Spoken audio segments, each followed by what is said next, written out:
As the Justice Secretary, you'll be pleased to see the Metropolitan Police issuing this first tranche of fines in relation to the Partygate scandal.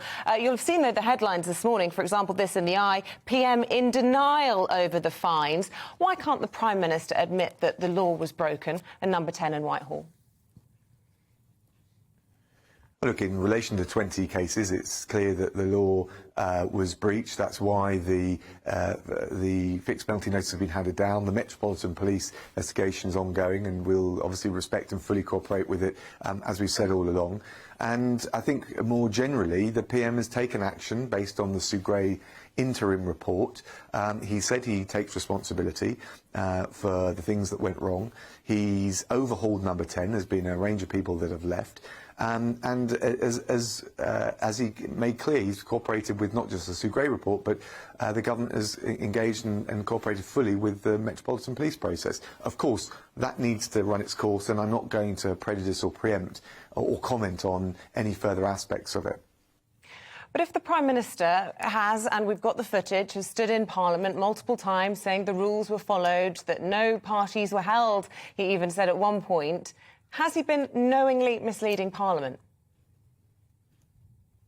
No, I think he's answered those questions, and he's had different questions about different events to the best of his ability. But we recognised, and he recognised, the challenges and the questions and the claims, which is precisely why he initiated the Sue Gray inquiry. That's why the police conduct their investigation. We've always said that that was fit and proper and quite right and independent, and we embrace the transparency and the accountability that must follow. Just a quick word on the Ukraine situation, Secretary of State. So the Russians say, right, we're going to scale back our forces here in order to build trust. Are they building any trust with you?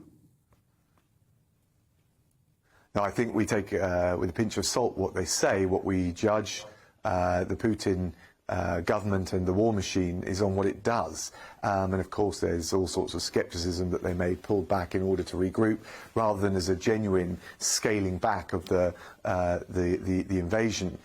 So as I said, the door for diplomacy is always left ajar, but I think there's a high level of mistrust of the Putin government and indeed what they say. We've seen so much misinformation from the Kremlin on this and many other issues that I think that's only the sober and correct course in response. Thank you. We've got to leave it there. A busy day for you. Thanks for taking time to speak to us there. That's the Deputy Prime Minister and the Justice Secretary, Dominic Raab.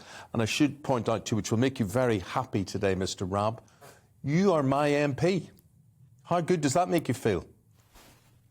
There you are. That says it all. That says it all. Where do you live? Oh, can't say that in public. Not far from you. Put it like that. Anyway.